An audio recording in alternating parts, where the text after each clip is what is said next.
Oh, every time I do, hello, you're now live. Good, thank you. Every time I become motivated to do the thumbnail, I always think I should do something in the thumbnail. Otherwise, it's just me just staring at the thing. And then I'm like, quickly, quickly, do something. And my default setting is to always try and look shocked. I think that's funny. So I'll go, oh, oh, oh. 'Cause I think that's a funny face. It's childish. You should not listen to me about stuff. Childish, childish, it's childish, childishness. So straight into it. The coaches told me today that they've had emails from people who are confused about what the free course is available from SpartanLifeCoach.com. Is it about narcissistic abuse? No. The free course that is available from SpartanLifeCoach.com that's going to be relevant for this little live chat is called How to Stop an Emotional Flashback. And it's free. How do you get it? You go to the homepage, you put in your email, and then via the magic of the cyber webs, a course is laid upon you. It is inflicted upon your email inbox.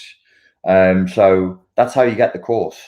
It's not about anything else other than stopping emotional flashbacks, which will be quite important for this topic today.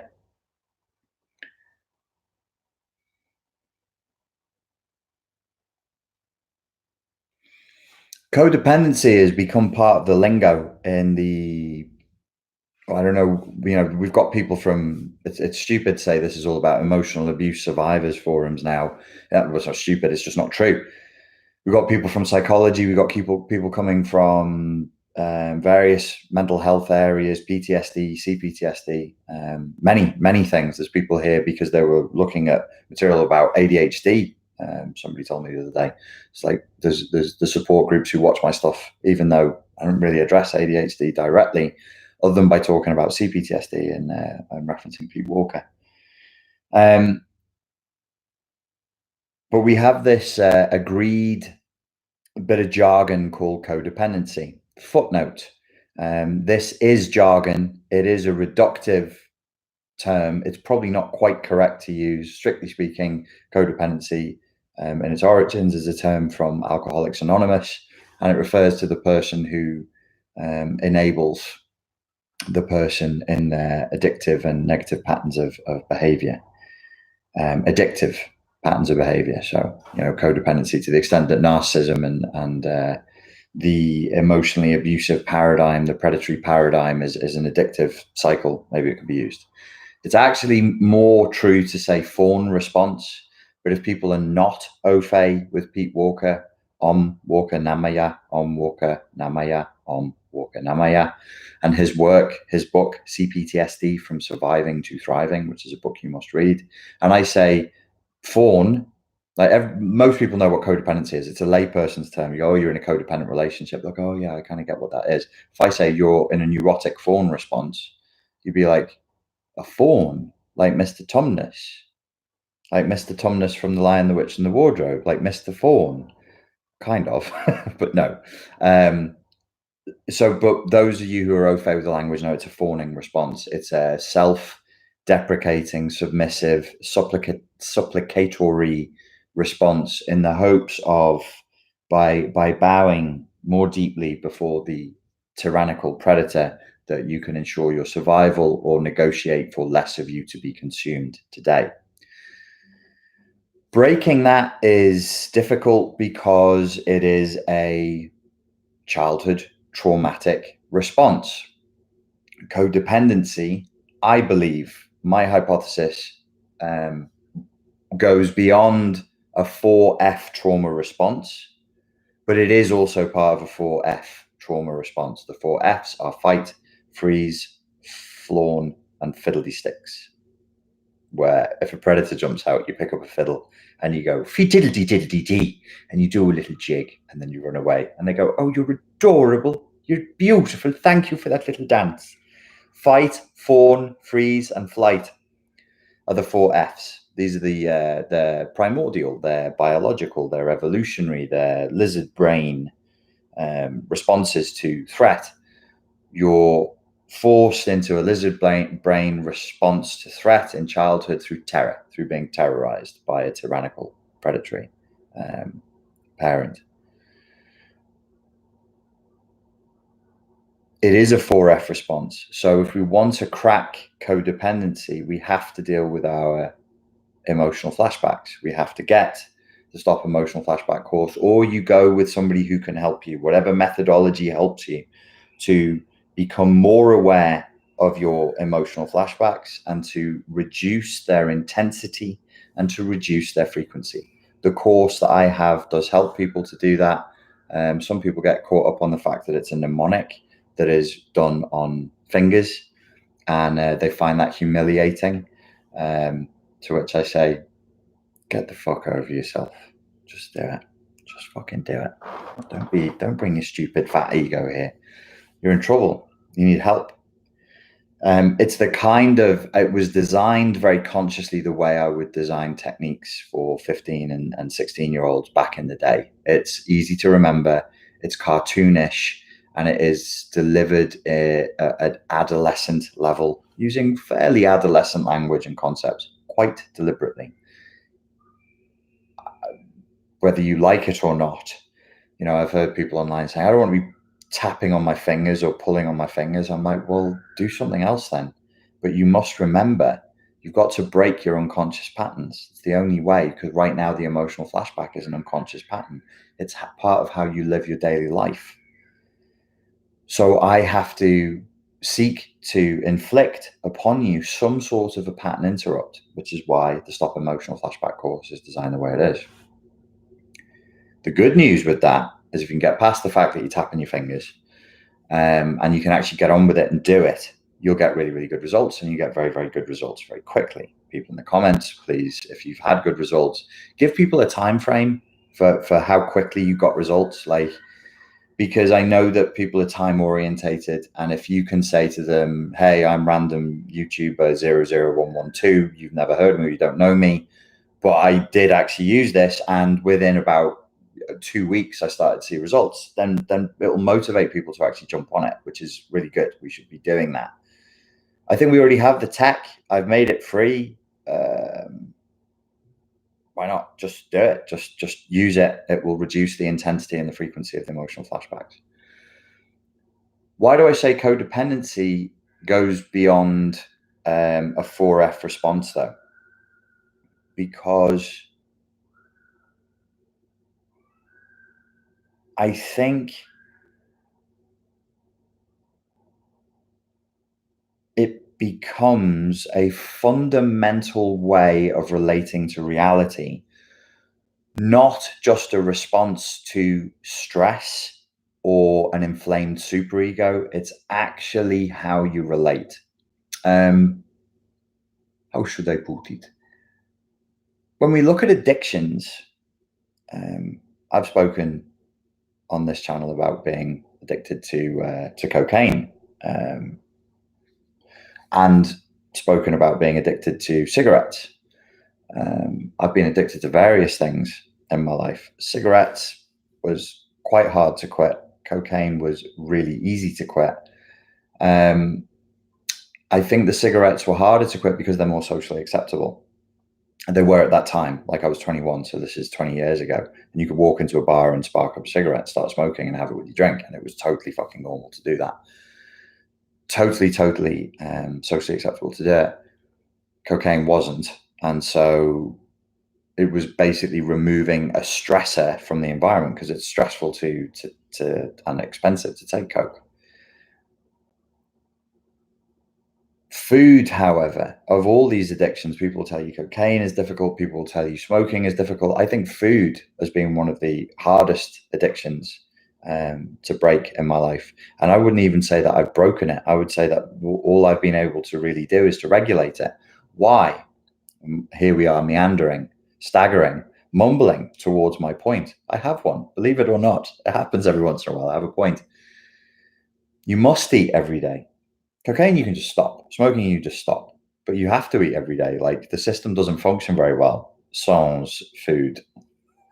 You just sort of become like, an Energizer bunny with a low functioning battery on it will just fall down, and apparently death is the end result. If you keep not eating for many days, then you get very, very sick. You get quite painful illnesses, and then you die. So not that fasting isn't great. Somebody in the comments will be like, "Yeah, everybody should fast." Yeah, okay, fasting is great. That's good, great. The point was that you have to do it every day. Fawning in civilized life is something you have to do every day. Freezing is not. Flighting is not. Fighting is not. Civilized society requires that you do it every day. So if you're addicted to food, you can go to your grandma's house and be offered cake. It's unlikely you go to your grandma's house and be offered a fat line of the finest Peruvian flake, right? Unless you have very special grandma. So she's going to say, eat cake because I love you and this is a show of my love. And then somebody's going to have a birthday or they're going to have a leaving party and people get together and they'll eat food together because that's what we like to do as humans. It's a fine tribal pastime is to eat food. And you must do it every day. Similarly, you must fawn every day in a civilized society. One should be polite. One should hold doors open for people. One should say, good morning, how are you, when you really can't be asked to do that. So you're compelled to fawn. And that is one of the problems with codependency that makes codependency quite difficult is even as you're pulling out of the addiction, you're being offered little sprinkles of cocaine throughout the day that you have to partake of. So then what becomes necessary is a stronger boundary around the belief system and the behavior, so that you have to have it very, very clear inside your mind that, like, I'm doing this and I'm fawning on my terms. On my terms. I went to a meeting of men who were struggling to get access to their children recently, and the subject went around to red pill philosophy and MGTOW philosophy. And the thing came up of holding doors open, as men holding doors open for women.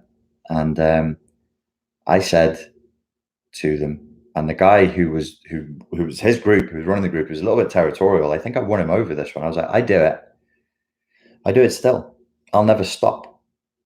I do it for men as well, but I'm conscious of doing it for women, and I'll never stop because I'm doing it on my terms, and I want to do that.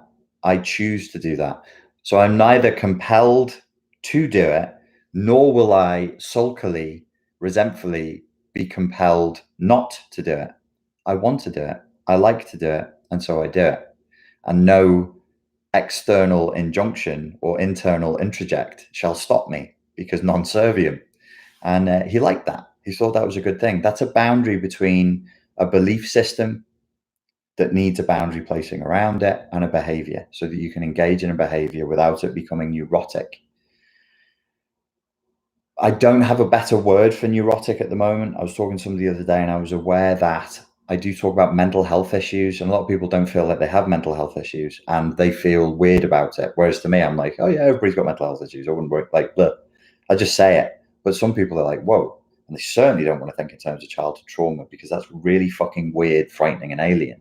So I will try to moderate my language in the future, not right now. There's still stuff that this project needs to finish off. You can't get halfway through a story and not finish it off before I can do that. But the codependency issue, you've got to watch for when it is neurotic. Okay, we don't like the word neurotic. I don't have a better word for it. The other word that I use for it is not sane. But then if I say not sane, then I'll say you're doing something that's insane. And then that'll be even more of a wind up than saying it's neurotic. But in the literature, neurotic would be just born of neurosis, multiple tiny neuroses. When it's your everyday bread, when it's your job every day, you're looking at neuroses, you're looking at mental health issues, you can get dismissive. You go, oh, you've got a little bit of a neurosis around that. That's nothing. People be like, what the fuck did you just say to me? So it's a neurotic. It can be a neurotic response, and we don't want that. We don't want it to be a not sane response. We want it to be a sane response, sane, a sovereign response. The final element that I think makes codependency tough to crack is its relation. Well, codependency is actually a manifestation, a broad manifestation of a trauma response, a global manifestation of a trauma response, which is fawning. The other thing that makes the fawning and codependency issue that's in together that will make you feel you will be able to give up being angry. You'll be able to give up association. You'll be able to give up running away. You'll be able to give up your workaholism. You'll be able to give up drugs, but you'll find it way, way harder to not supplicate to a significant other if you were raised in that kind of tyrannical, abusive, boundary-breaking relationship with primary objects in your childhood. Love is the key issue here. Codependency is an issue of love, and it's an issue of securing love. Now, towards the end of Pete Walker's book, On Walkanamaya, he does say, and it's a bit of a Zen koan, really. It's a bit of a thing that you need to walk away with and think about, that the 4 Fs, in a certain sense, this is black belt stuff now. This is not for white belts. Don't listen to what I'm about to say, because you just be like, what the fuck? In a certain sense, the 4F trauma responses are a means of securing love. They're an attempt to secure love. Fighting as a fight response, you bully love out of people. Freezing, flighting, you can fantasize love into or out of people. You can coerce them by weaponizing your moods, or blah, blah, blah, blah, blah, blah, blah. CPTSD tends to make people manipulative, unfortunately, and to go around the houses and to have a propensity towards not being open, brave, and honest about what they want with themselves and with others, because we were raised in an environment where love was this precious, very limited resource that flickered on and off, that was sometimes there and sometimes wasn't. And sometimes the source of love could also be a source of life-threatening danger. Sometimes the source of love would also be the source of terror. These are very, very confusing messages for a young, growing brain, for a young, growing central nervous system. When all of these associations are being made, they're going, I want love. I want mommy to love me. But sometimes when I run to her, she loves me, and sometimes she slaps me, and sometimes she screams at me, and sometimes she shames me, and sometimes whatever. It's not a consistent thing. So the codependent fawn response will go deep and will cling. I claim. It will try to sit in you as deeply as it can, because not only is it a means of securing love, it's a means of safety. And to not do it is really to let go of the life raft. It's really, really to let go of the life ring that you've been clinging onto since childhood. You're in freezing seas because you were on the Titanic and it crashed and sank, but it happened so long ago you don't remember. You just think life is freezing seas. And God help the people who are not English speakers at this point. I'm saying freezing as in cold, as in seas, as in the oceans. El mar. Muy frio.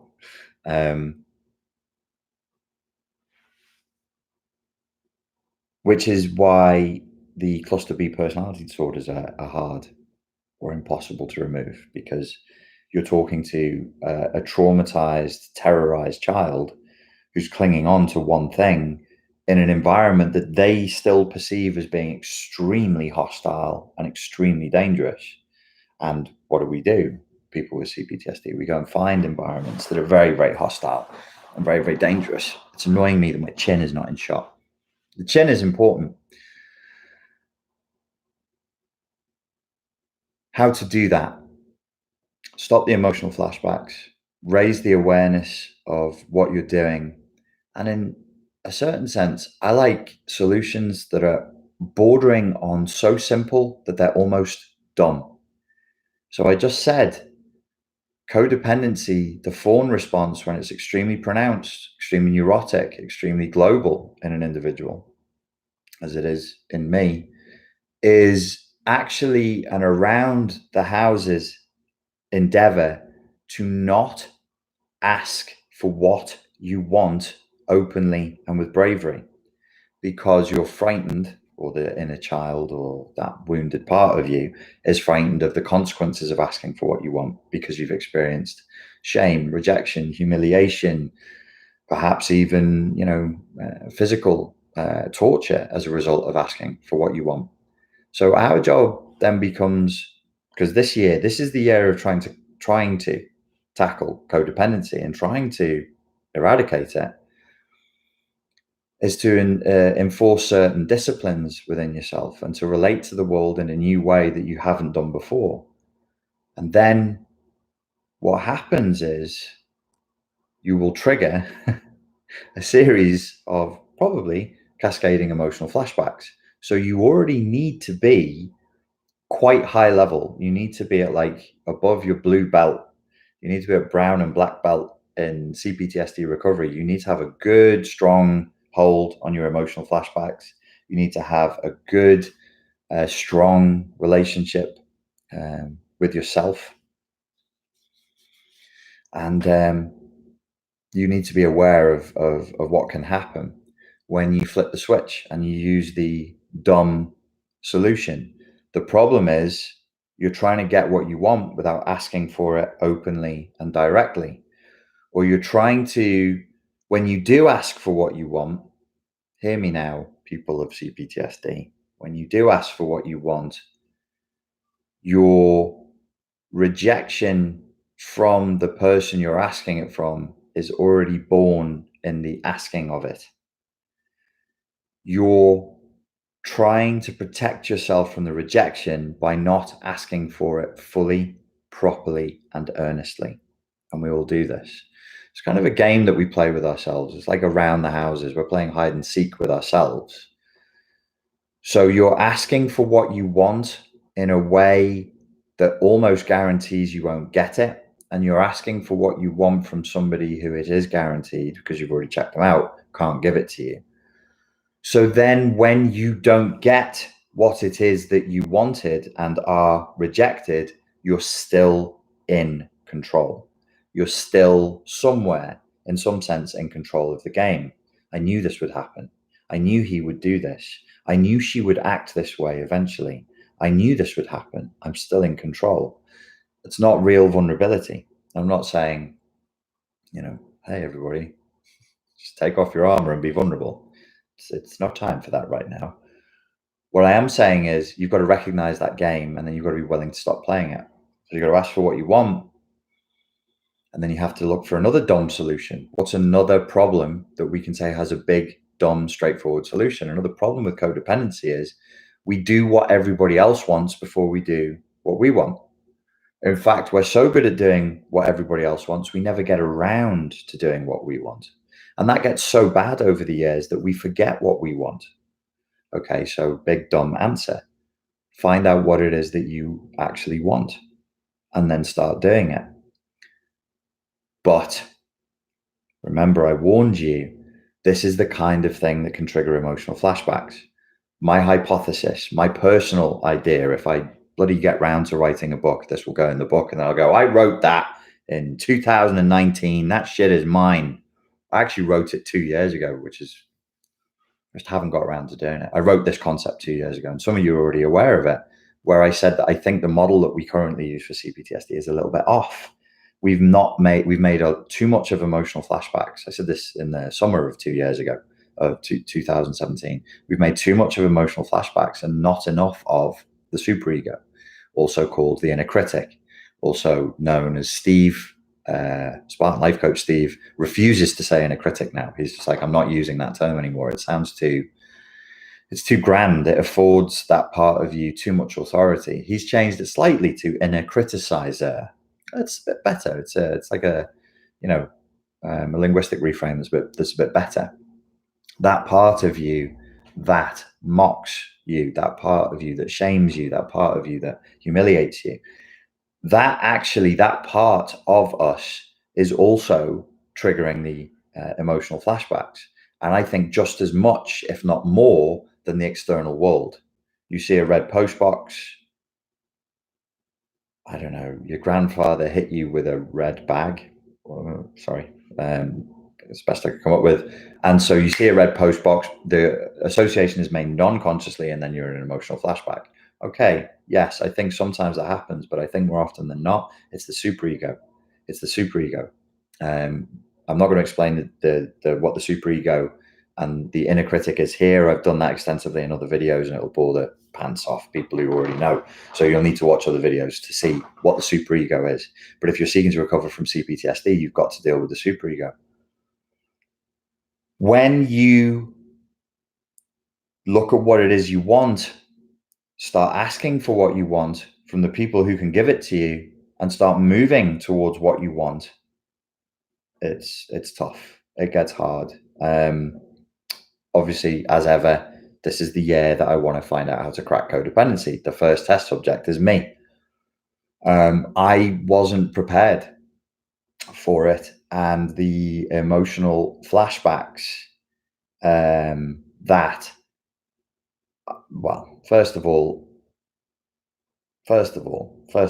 don't do what I do, because I'm a fucking nutter and I do everything to an extreme just to see what happens. Don't do what I do. Do this. Do everything very gently, very organically. Take your time and do the emotional literacy exercise as you would slowly and gently, as you would in yoga. You wouldn't fling yourself into a pose and just pop your hip out of joint. You would melt into the pose slowly over months. I didn't do that, but I didn't know. I didn't know what the effect would be. And it actually made me physically sick. Fortunately, not in a particularly bad way, but sick in the stomach, nauseous. A number of times, I realized I was getting nauseous, and I never get sick. I never feel nauseous.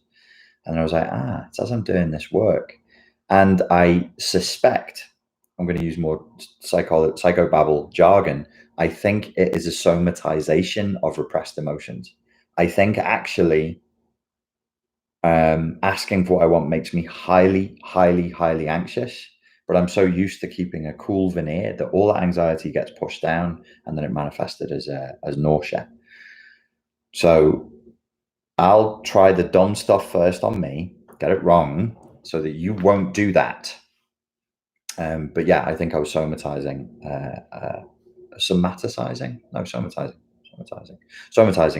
emotion. So you want to do it slowly, and you want to do it very, very carefully. But you must, at some point, embrace the notion that, well, you must. No, you mustn't. There's nothing you must do. You could embrace the notion that whilst you're not living in accordance with your own values, and whilst you're living for what other people want, you're not really living, because it's not really your life. That's really somebody else's life and somebody else's paradigms, somebody else's coordinates. And would you like to live your own life? The flip side of the nausea and the what I think was repressed anxiety is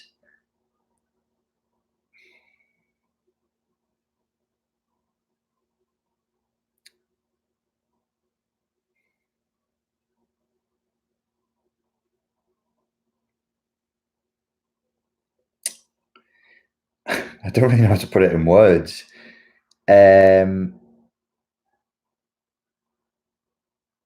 When I first started cracking the emotional flashbacks hard, I experienced that release from that as a kind of euphoria that I said at the time was like what I think I used to take cocaine for. I used to take cocaine because I didn't feel this connectivity and aliveness and euphoria. I think I was like numbed, I think bored, numbed, frozen. And so that would be like a little spike, a little high. And then when I cracked the CPTSD thing a little harder, I was like, wow, this is what I was looking for the whole time. This is not that, but it's like that. Well, just imagine it. Just imagine you're living a life for someone else. You're wearing the clothes they want you to wear. You're listening to the music they want you to listen to. You're doing the things that they want you to do. And then one day you just stop. and do something else, and you do what you want to do. I don't need to labor that point, do I? I mean, like, you can imagine how that feels. It feels good. It feels natural. It feels right. But we're so used to, and this is why it's hard to put in words, we're so used to cramping down into a little pigeonhole, somebody else's, and then whilst we're cramped into that little pigeonhole, just like holding other people's burdens, because that's what fawning codependents do. That's our neurotic pattern, is to do that. So we're so used to doing that that when you're not doing that, obviously it's going to feel pretty good. So that's the direction, and that's my advice. Reduce the emotional flashbacks. Find out what it is that you want to do, and then gently and very organically, having heeded my warnings that if you're a lifelong codependent, a lifelong fawn responder, and you start doing what you want to do, the reason it creates a cascading series of emotional flashbacks that I think comes straight from the superego is because you're breaking a fundamental taboo. It's the most verboten, it's the most haram, forbidden thing, the ultimate thou shalt not. You're breaking the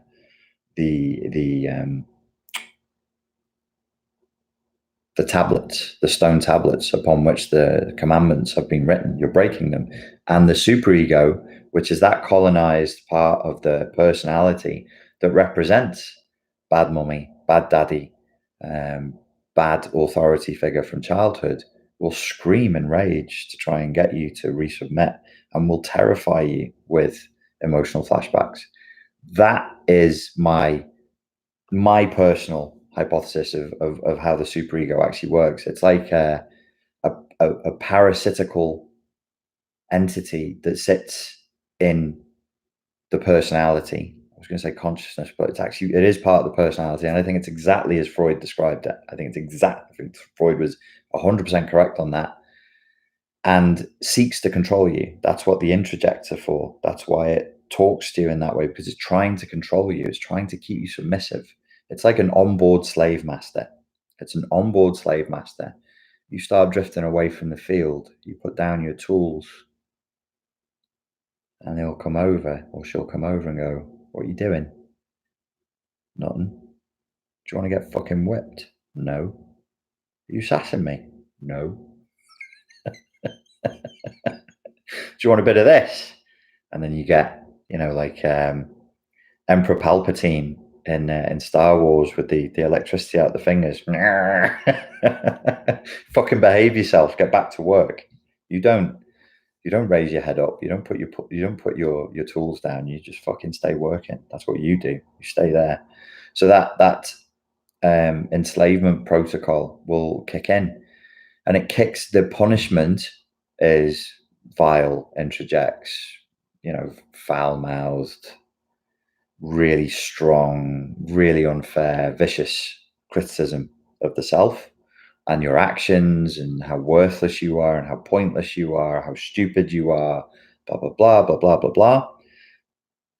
Enforced with pain, emotional pain, anxiety, depression, rage, all of this that has a real world cost. It's not just that you're internalizing some shitstorm, it's that you then don't function as well in the world anymore. You struggle to go to work, you struggle to go to shops, you struggle to go to university, you struggle to make friends. There's a real world cost. It's a really serious issue. So be careful and prepare first. If you're gonna try and escape, you better be well prepared, because that part of you, that hijacked, colonized part of you, is going to punish you for trying to escape and trying to break the taboo, which is, it starts with like, fuck you. I don't have to, I don't have to do it. I don't have to do what you say. And then you see how bad it is, and then you survive it, and then you go back around again, and maybe you go back to slavery, and you go, I'm gonna try this again. I'm gonna try a little harder this time. And then the next time it's like, fuck you, I don't have to do this. I don't have to do what you tell me to do. I don't have to serve at the behest of other people. I don't like that. I don't want to do that. I want to live my own life. and then you get punished, and you go back around again. It's organic. It's an organic process. It's not an either or, ones and zeros, binary. You either are it or you're not. It's going to take time. It's going to take time, and it's going to be testing, and you're going to have to be very, very strong. You're going to have to be very, very disciplined and very, very tough to deal with it, because the one thing I can guarantee is that it will be confusing and painful, but the payoff is you get your life back, and the punishment is, or the downside is, like, you continue to live as you have been. Why am I so focused on codependency this year? Why have I like, right, I'm cracking this shit? Simply because some smart ass in the world of psychology said to me, or I read it, and I imagine they said it to me in my solipsistic narcissism. Young said to me the other day, I said, all right, Carl, lad, sit down, have a brew, kidder. And he went, oh, well, you know, fella, the last 10 years of your life, how did they look? What were your relationships like? What was your work like? What was your health like? All the numbers, all the mathematics, all the statistics indicate that the next 10 years of your life will look exactly the same. And I went, oh, fuck. I didn't want that. And I know that I definitely don't want that. So how do you escape the numbers? How do you escape the statistics? Deep fundamental change. What's deep fundamental change? Deep fundamental change is actually dealing with the emotional flashbacks, dealing with the pain, and dealing with this neurotic, addictive habit of eradicating yourself, sacrificing yourself for the needs of other people. It's a habit. It's an addiction. It's a neurotic response to intimacy. And in our own way, as codependents, we're passively very controlling, but we don't know it. We've no idea how manipulative we are, because what's the opposite of being manipulative? What is the opposite of being manipulative? The opposite of being manipulative is being honest and saying what you want and saying to people, this is what I want from you right now. So please, can you give that to me, because that's what I need. The opposite of that is to try and sneak your way around it, or to force your way around it, or to manipulate your way around it. So these are important things. If anybody has any questions, now's a good time to ask me. Somebody started with a question and question mark. I like that. Question. How do you really feel about me? I bought my own diamonds and I bought my own rings. Question. I'm ready to move on. What? Listen, there's only so much seriousness I can do, and then it's time for Beyonce. I'm ready to move on. Almost. Oh, bollocks. Great. I said ask a question and the comments blew up. I'm ready to move on. Almost 3 years after the end of a 20-year plus relationship, but I feel guilty about his feelings. Is this common? I don't feel trauma bonded, hence my confusion. Thanks, Richard. Guilt in this context would be an emotional flashback. So you are, I don't know, I think I said it in the last live that I did, we're lured, L-U-R-E-D, into abusive relationships because of our emotional flashbacks. We stay in the relationships even when we see the red flags because of our emotional flashbacks, and then we fail to leave until years after we know we should do because of our emotional flashbacks. Your predominant emotional flashback is guilt, because you're a guilty person, because it's very easy to make you feel guilty, and it always has been. It's your mum that did it. She was a guilt tripper. I don't know that it's your mum. I just like acting like I'm psychic. I can see your mother now. Oh, she were a very demanding lady. She used a lot of guilt on you, didn't she, my love? She did. A lot of guilt. It's time for you to let that go. The spirits are telling me it's time for you to tell her something, my love. They've got a message for you to give her. Fuck off. Yeah, guilt. It's an emotional flashback. So you're going to have to work on your emotional flashbacks. And think of it like reverse the flow. Think of it like this. It's a hard way to think about it, but it's useful. It's a weird way of thinking about it. It's useful. You feeling guilty is your way of avoiding your real feelings about the situation, because they're worse. So if I did emotional literacy work with you, what would I find? Would I find rage? Would I find rage? Would you be fucking furious at the time that was wasted and the liberties that were taken with your good nature? Probably. So you might be feeling guilty to avoid feeling enraged.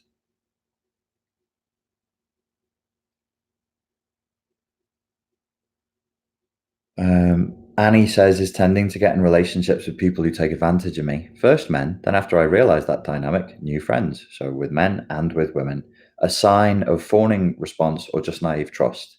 Well, they're both on the same spectrum. Like I've talked about people pleaser syndrome having like a hyper naive component to it. But people pleaser syndrome is the same as a codependent fawning response. So it's the same thing. Um, if you find yourself in the same place over and over again, it might be because that's where you feel comfortable. You know, even if it's uncomfortable, you might be comfortable in your discomfort. You might be most comfortable when somebody is taking the piss out of you or abusing you. When we do things over and over again, when we do things, I turn my face away from the microphone. When we do things over and over again that we know are not good for us, even after we've consciously decided that they're not good for us, it's always worth exploring if that pattern of behavior was entrained in childhood. Was it your mum?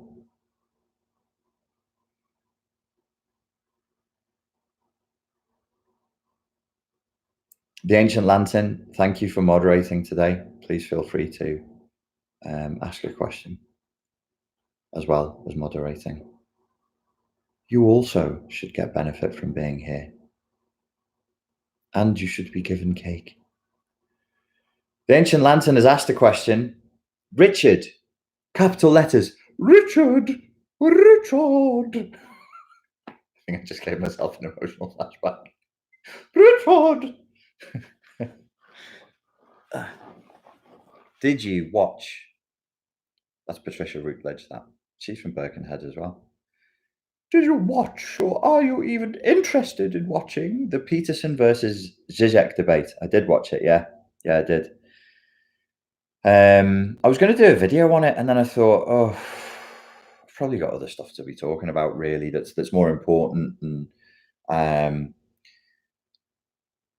what can you say? What can you say other than that? Yet again, if you stick Jordan Peterson in front of a true intellectual, he ends up looking clever, very bright, but he's not. He's just not. He's just not at that level. He just isn't at that level. But as a debate, at some points I was listening to it and I'm like, I'm not even sure that this is a debate. It's two guys talking around a subject. There were moments, I was listening to it on a drive, beautiful drive. Friggin' hell. I was on a drive up from London to Liverpool, sunny day, main roads had closed, and it was around home time. What do you call it? Office kick out time, 5 o'clock in the afternoon. And it sent me up through Cheshire, which is countryside. What a fucking fantastic! It was a disaster. It added like an hour and a half to my journey, but fucking hell, it was beautiful. Sun was setting over the fields. I'm listening to Zizek and Peterson go at it. It was fantastic. There were moments where it was a debate and where points were raised, and both of them had valid things to say. You've probably witnessed on this channel my disappointment with Jordan Peterson grow over time, with him doing and saying things like, I defended him saying there's no way he would tell a room full of students that they should work on becoming more psychopathic. And then somebody quietly sent me a video and said, here's him actually doing that. And I was like, wow, wow, what the fucking hell? Why would anybody do that to a room full of kids who are raised in a culture that's already encouraging them to be psychopathic?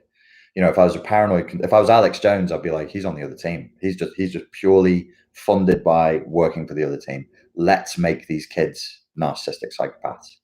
And I speak to Sam Backman about Peterson and about Zizek fairly regularly. And Sam keeps up with Peterson's online behavior, like on Instagram. And it's incredible what's happening. It's absolutely fucking incredible. It's not that the guy doesn't have anything to say. It's that I don't see how he's still being taken seriously. I can see how he was being taken seriously, but I don't see how anybody's taking him seriously now. He doesn't even know the words he's using. He's demonstrated publicly. Even his understanding of personality disorders is shaky. Now, he's a professor of psychology who specializes, according to his Wikipedia page, he specializes in personality disorders. But he says stuff, and it's like, that's not in the research. Where the fucking hell is he getting that from?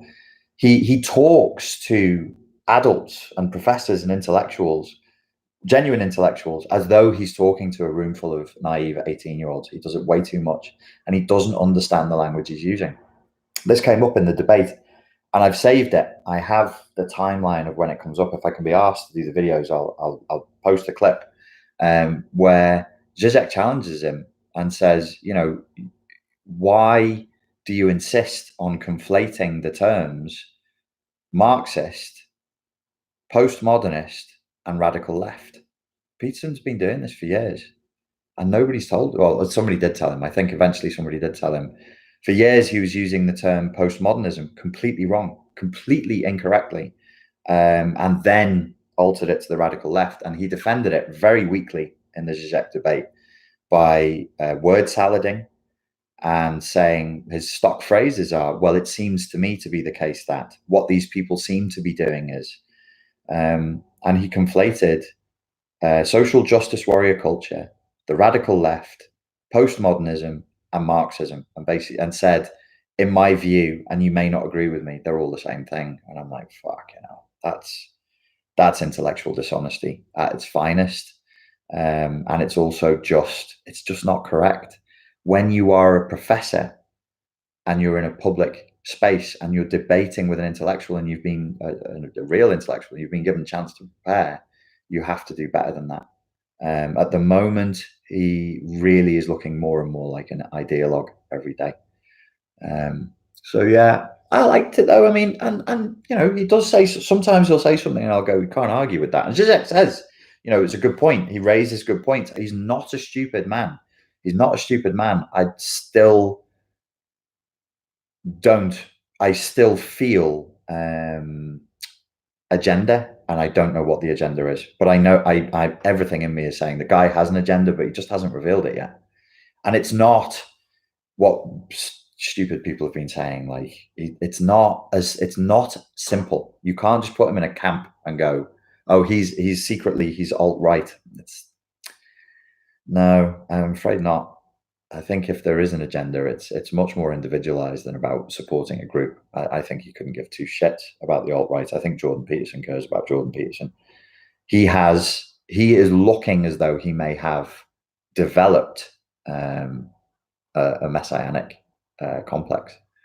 So yeah, but I'll get into that more elsewhere. I should try and stick on target. Plus, when I say stuff like that now, you just get I get hammered in the comments by people who are on that team. It's all about teams. Huh. Frolicking Elf asks, question, do you offer a $500 bracelet to ward off negative energies? Who are you, Frolicking Elf? Did I meet you at a retreat recently? I was at a retreat where, yes, people were offering expensive bracelets and jewelry to ward off negative energies. Not sure if it was $500. I don't know how much they were, but I didn't get involved. I was like, fucking hell. What can you tell me about my trauma from my credit card numbers and social insurance numbers? Yeah, I don't know, man. I don't know. I don't know what yeah, I don't know what to say. We've all done it. I mean, we've all spent money on stuff that we shouldn't have done, and we've all been sucked in, I think, to a degree by people at some point. The sad thing is, the impression I got, if this is like a snide comment, because I don't know you, I don't know if you were there.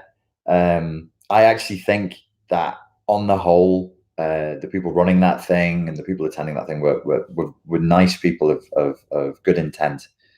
But yeah, some of it was just wow. It was off the charts. Really, really wacky.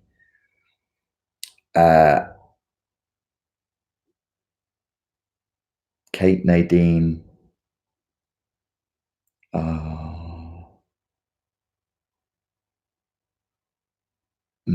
I can't really answer questions like that about my family. Um, it just wouldn't be right. You know, you gotta draw a line. You gotta draw a line somewhere. Um, you go on to say only 2 out of my 10 siblings are really messed up. Um, I don't know. I don't want to do a comparison. My family, your family. I don't know you, and it's icky. Um, so yeah, I wouldn't really know. I don't know enough about your situation to comment, and I don't want to say anything about my own family in that way. I hope you understand. Ask me about anything else. Anything else, I'm more than happy to answer. How do I deal with self-imposed guilt from something I did as an adult, and now I've been in an unhealthy relationship since? Um, Geez, I don't know. Maybe see somebody about that and talk to them about it. Um, I don't know what it is, so I don't know. I don't know, man. If it's something that you did as an adult, I guess one common sense piece of advice would be to do as much as you can to make up for it with the people who are involved, by talking to them. And then once you've done as much as you can in that regard, in the external world, you can move internally and just try and find a way to forgive yourself. Do you think fatigue can be an emotional flashback? Certainly, certainly. There is a growing body of evidence that there are illnesses that are fatigue focused, that are highly correlated with emotional abuse and CPTSD.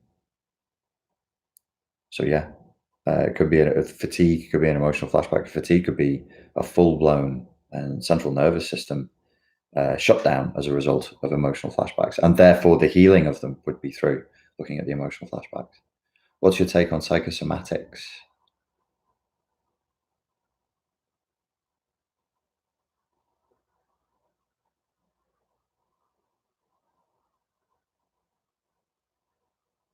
I've forgotten what they are.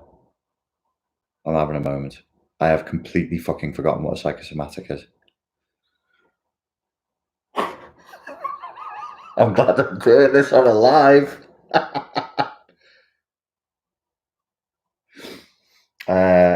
Psycho, mind, soma, body, psychosomatic. I can't remember what they are. Sorry.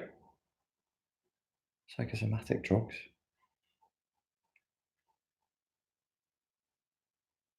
What the fuck is a psychosomatic drug? I know what a psychosomatic disorder is. Psychosomatic. Do you mean placebos? Are you talking about placebos? You'll need to tell me what you mean. I think the reason I forgot what a psychosomatic drug is because I've never known what a psychosomatic drug is. I know what a psychosomatic condition is, but I don't know what a psychosomatic drug is.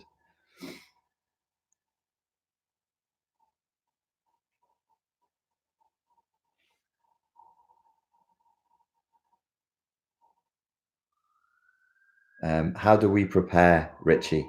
Question mark. You mentioned to prepare when dealing with emotional flashbacks, facing the inner critic. You should be doing your work, which you've been given again and again and again. You got to do your stopping the emotional flashback work and your emotional literacy. And when you feel like you've made progress with that, then I would look at the big dumb solutions to codependency, asking for what you want, figuring out what you want, and then moving towards it.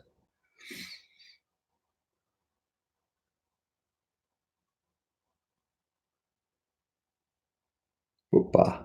Okay, I'm going to try and catch up with where everybody is. Psychosomatic drug inhibits or imitates a chemical? Question mark. Can't remember. Old man Bob says, I take Viagra every single day, just in case. Just in case of what? Every single day? You're a lucky man, old man Bob. Is a psychosomatic response to a placebo? Question mark. I'm not asking.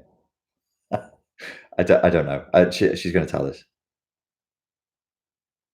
Ashley Noel asks, I wonder, is it viable to focus massage therapist practice to somatic depression? My sister does that kind of body work with people. She's lives in Southern California. If anybody wants to try it, she's very very skilled, um, very empathic person who understands a lot about these kinds of issues. Donovan K, your face is too close. It's kind of the way my couch is set up. Ruthie says psychosomatic drugs are not a thing. Okay, thank you. I was like, I was like, psychosomatic drugs. No, I know what they are. And then my brain went, no, you don't. And I was like, how have I forgotten? You've never known. There's nothing to remember. There's no file marked psychosomatic drugs. I was like going through the file system going, why is this empty? Because it doesn't exist. Psychosomatic drugs. I think you must mean placebo. Must be a placebo.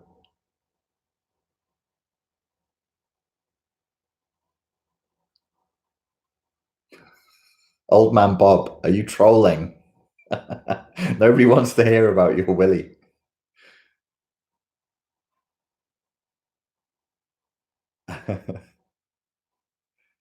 Yeah, Kate Drew says it's still a placebo.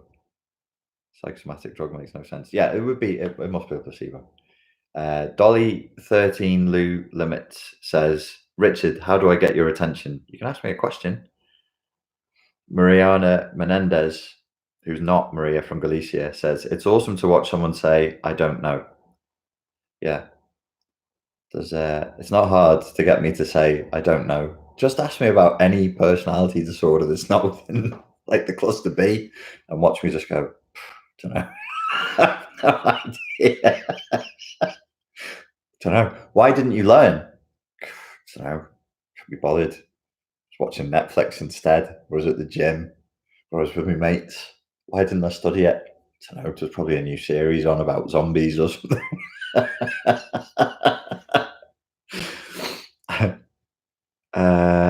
There's a new series out called Black Summer. That's all right. Christopher Linley says psychotropic. Yeah, it's probably likely that the lady who asked the question meant psychotropic, not psychosomatic. I've tried psychotropics and got literally nothing off them. So I'm deeply cynical. I'm as cynical about that as I am about things like DMT and ayahuasca. I'm pretty convinced that people make more of them than is really there. But I'm open to being proved wrong. Proven wrong. Do you speak English? Yes, I do.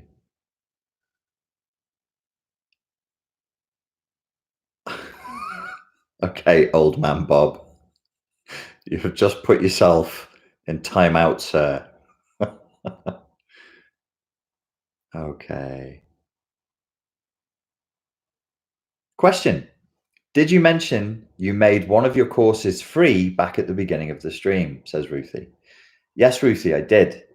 The Stop Emotional Flashbacks course is available for free. And if you go to the homepage at spartanlifecoach.com and put in your email, you will get the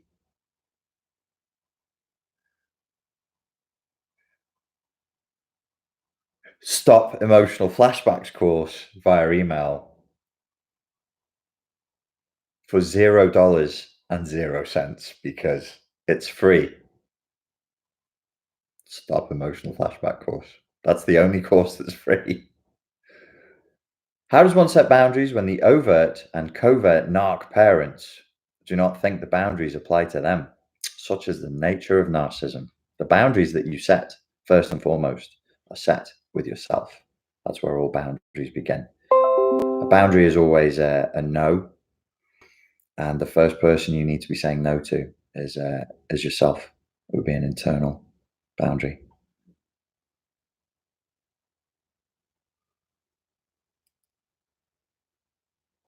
Alicia asks, are all human needs fully addressed by the individual, or are there needs that address socially? Are you trying to get me to answer your first year philosophy degree essay question? Are all human needs fully addressed by the individual, or are there needs that are addressed socially? I have no idea, and I'm not the person to ask. How do I start? Ibrahim Matsenko asks, question. You don't need, everybody, guys, you don't need to write question before you ask a question. You can just write a question. I'll know it's a question by that weird thing. Squiggle with the dot underneath it. Unless you enjoy putting Beyonce in my head. Unless that's why you're doing it. You're going, question. Question. How do I start to identify emotions? I'm pretty confused. A good way of doing it is to go onto Google or your favorite search engine and look up emotion color wheel. And then when you have a list, clustered list of emotions in front of you, they will usually be clustered like these are the happy emotions, these are the sad emotions, these are emotions that relate to fear, these are the emotions that relate to anger. You could set yourself a goal of saying, what are 3 emotions that I felt today? You take your pen and you look at the whole of the cluster and you go, well, I kind of felt happy. What else did I feel that was like more than happy? I want a more nuanced word than happy. Oh, I felt excited or anticipation. And then you choose that. Or you might choose 3 adjectives that describe emotion for how you're feeling right now. If you can't get 3, then just get 1. And if you do it every day, the more you do it and the more you look at your emotions, the more your brain will catch on and go, oh, you want to know what we're feeling now? Ooh, all right, then I guess I can tell you. And it will become more fluid. You'll become more literate in that regard.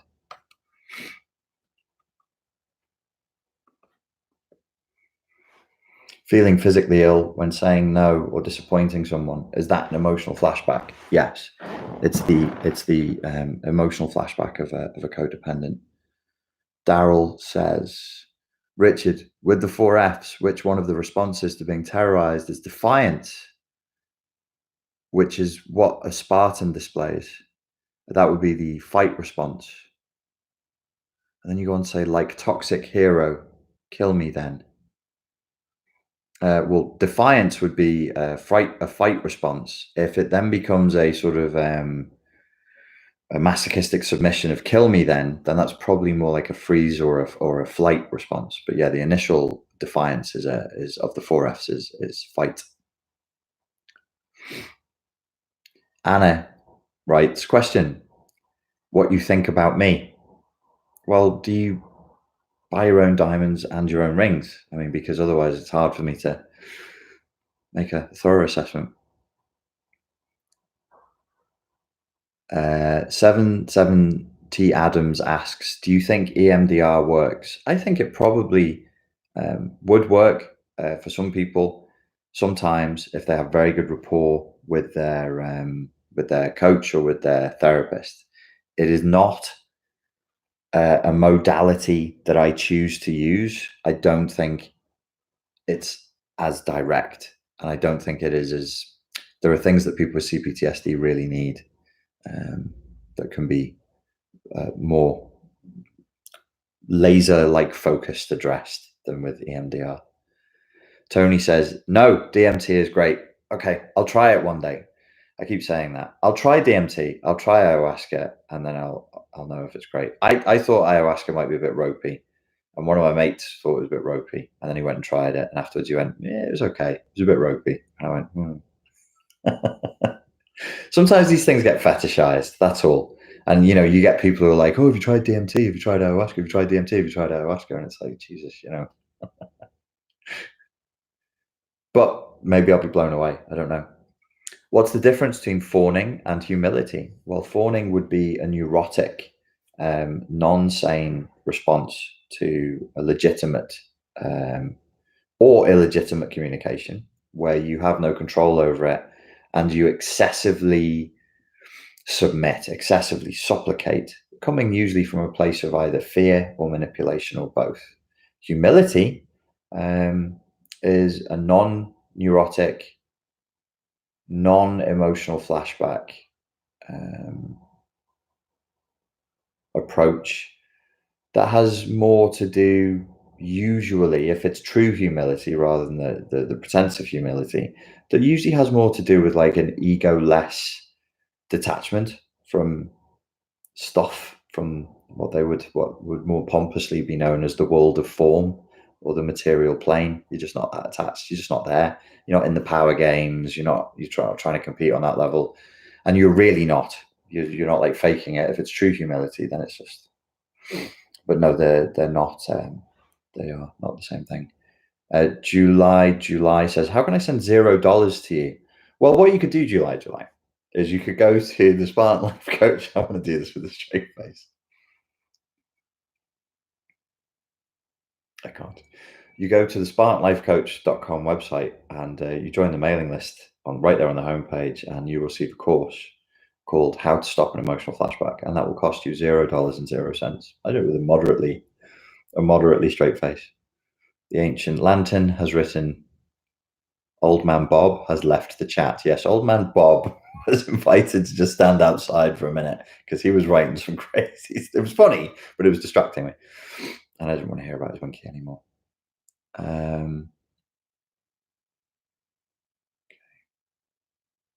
Just trying to catch up with you guys.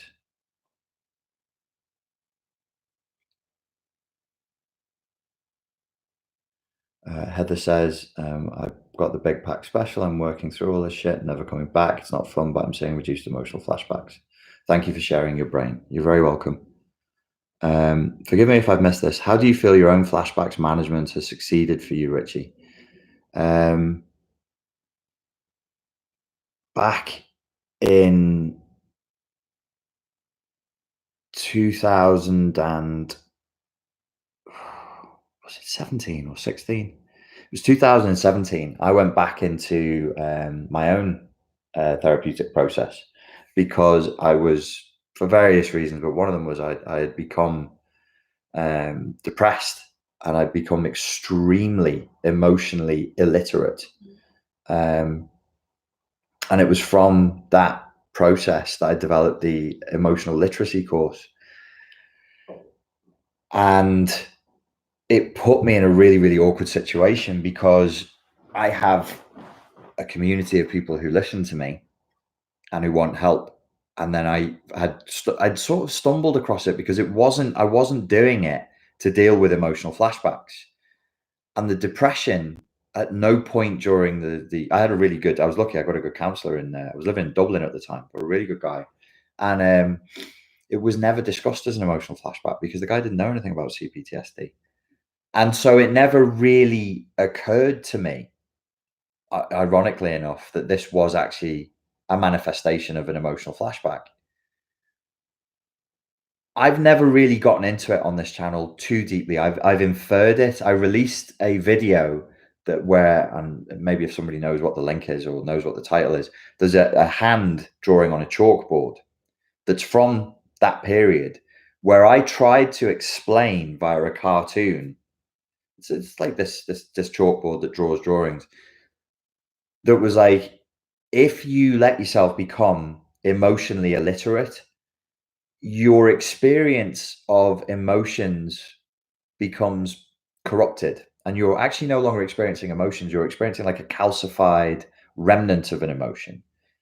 And this also is part of the emotional flashback. This also is part of my own personal hypothesis. This is like running with the ball of the Pete Walker CPTSD work, and then adding my own ideas to it, my own sort of layers to it. So emotional flashbacks massively caused by the inner critic and the superego, and we need to look at that way more carefully. And secondly, there seems to me to be a system. It's part of the engine. I like big dumb concepts, like a mechanic. You have an engine, and part of the engine is not functioning, and we need to get in there and we need to fix it. And with emotional literacy, when you become very emotionally illiterate, you become depressed. And then you go, well, hang on a second, wouldn't that freeze the emotional flashbacks? Because it's like the fuel in the engine has all gotten very, very too thick to flow. And actually the opposite happens, because an emotional flashback It's called an emotional flashback, but it's not real emotion. It's like when we say confusingly, or not we say, it is said in psychology by many people, narcissistic personality disorder is a shame-based personality disorder. And everybody goes, they don't have any shame. And it's like, yeah, but in this context, this is shame that is like, if the person in front of you who has NPD is 50, then this shame is 46 years old. And it's pretty gross. It's like in the digestive system when you become constipated. That which is should have gone past through you, through the fueling system of the human body, is now stuck. The longer it is stuck, it doesn't just um, harmlessly linger in the body, it becomes toxic to the body and it freezes. You know, if anybody has taken painkillers for a long time or knows anybody who's taken strong painkillers like morphine or codeine, one of the side effects is that it freezes your digestive system and causes massive blockage, which can kill you. It's extremely dangerous. Well, it's not likely to kill you. Don't panic if you know somebody who's just a bit constipated because they took morphine. But you know, it can actually. I had a friend who he was very, very sick, but that was what was finally what he passed away from, was the effect of the morphine on his digestive system. This is what I'm talking about. So to answer your question, 2017, when I was in Dublin and I went through that process and I was like, okay, what is this? I had to try and figure out what it was. And then I was in a situation where I had a solution, which was the emotional literacy course, but it was a solution that nobody wanted. Imagine you have a medicine for an illness, but you have to take it in a way that is so disgusting and painful and unpleasant that you don't want to. Now, nobody wants to admit this, but I see the horror in people's eyes when I do seminars or when I'm talking to people and I go, I'm gonna have you explore your emotions. They're appalled. They loathe it. The emotional literacy course is not a well-liked, well-popular course.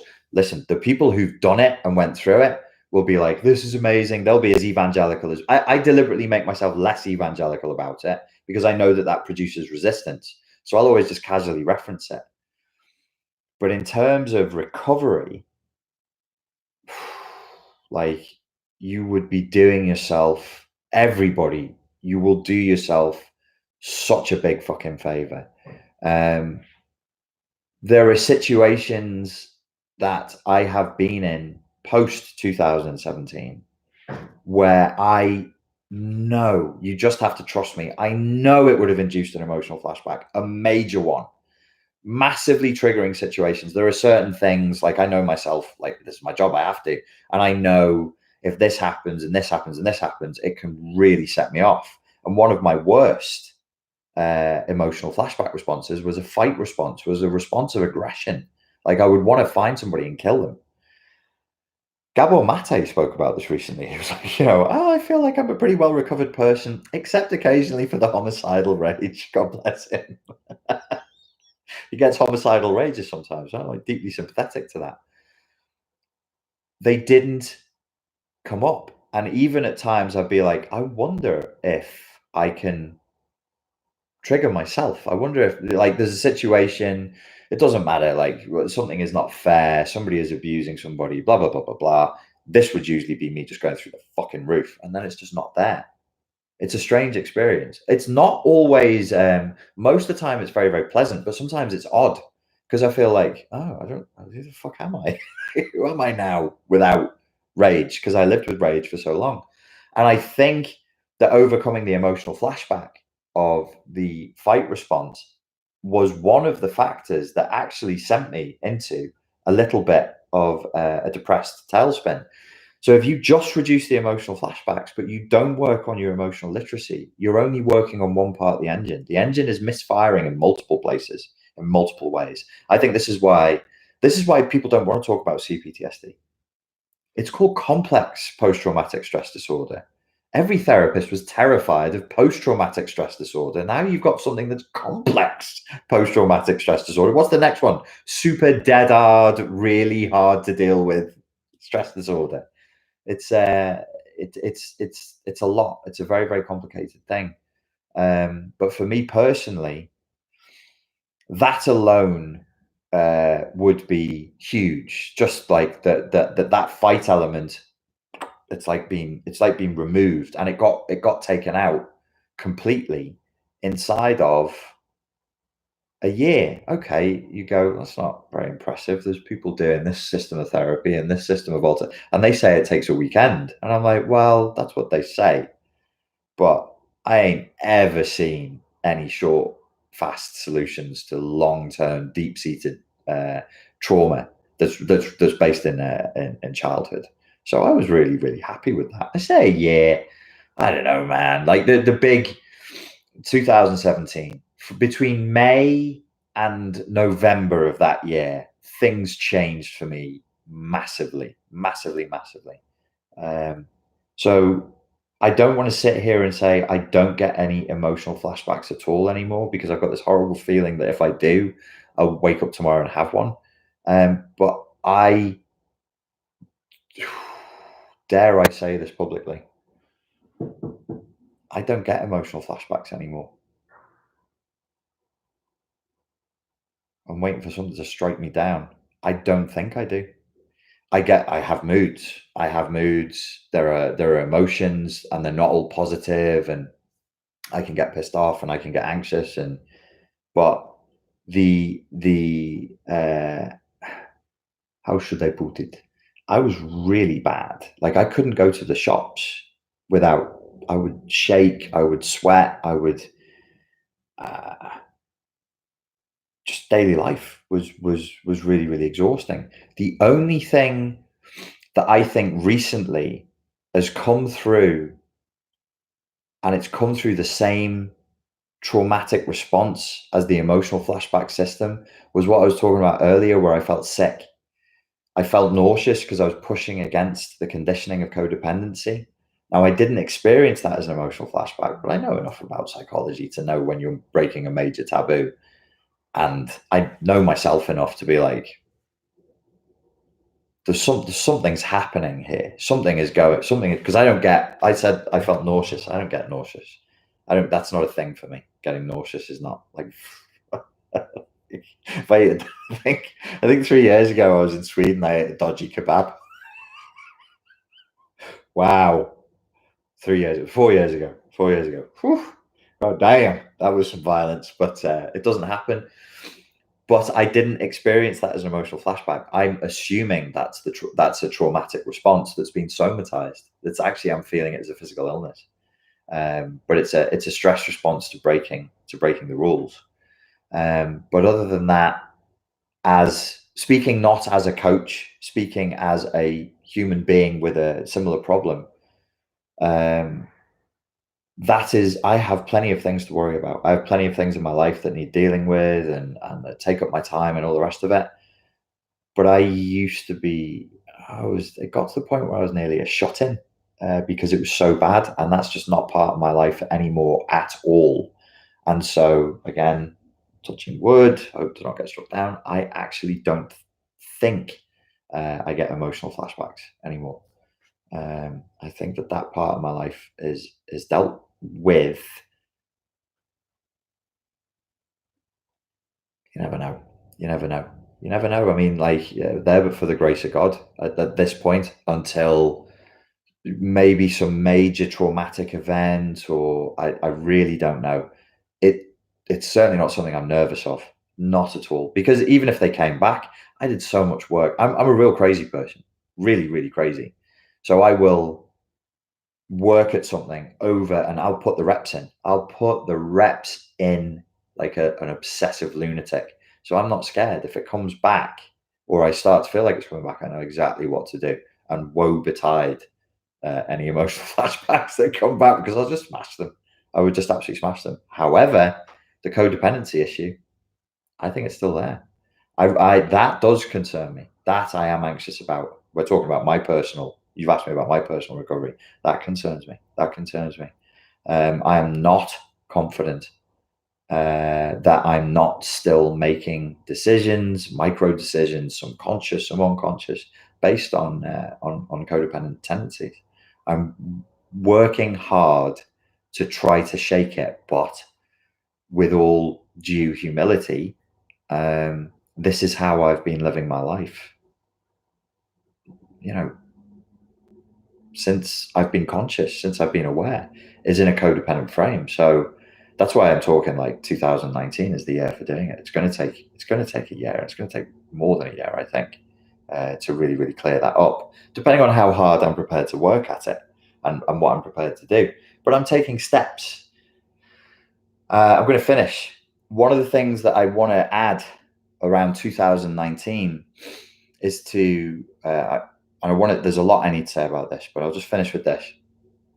Let's start looking beyond individualized pathology. Let's start breaking the habit of pathologizing everything. Many of the problems that we face are in fact social and economic.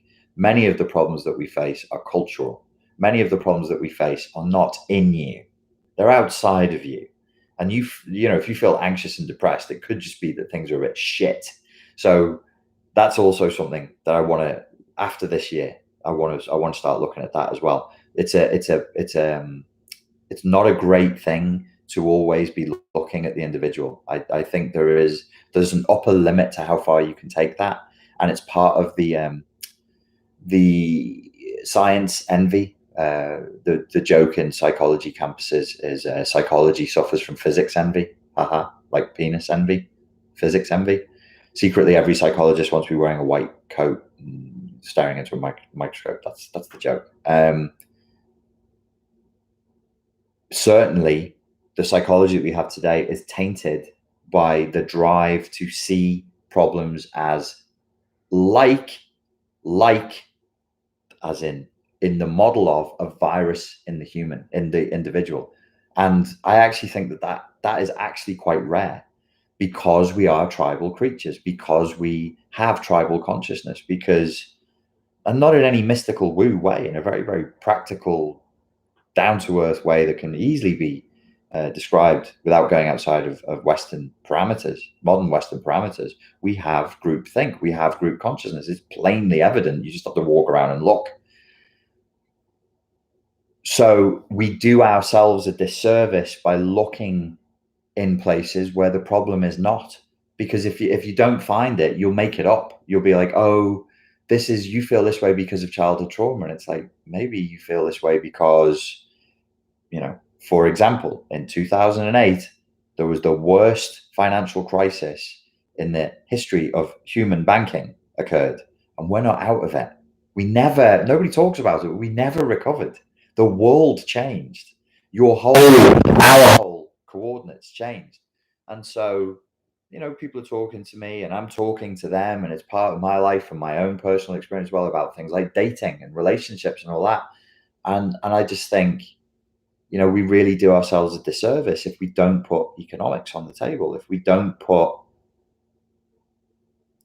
you know, things like marketing and advertising and cultural trends and politics. It's all got to go on the table. It can't just be all about us. So maybe to wrap it up, I'd frame it like this: at the level of all of you as individuals, myself included, it would be nice if we had something that was moving towards a total rehabilitation from codependency. And I do believe that that is possible.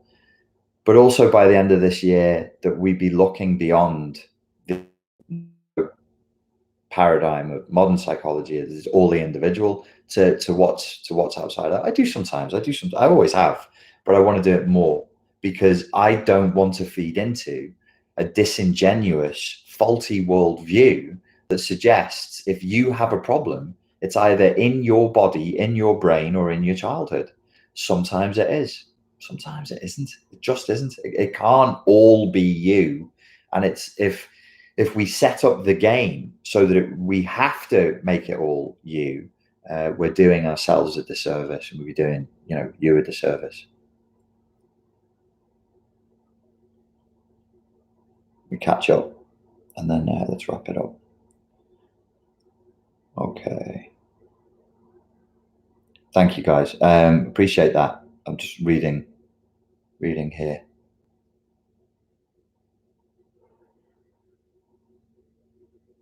Yeah. Yes.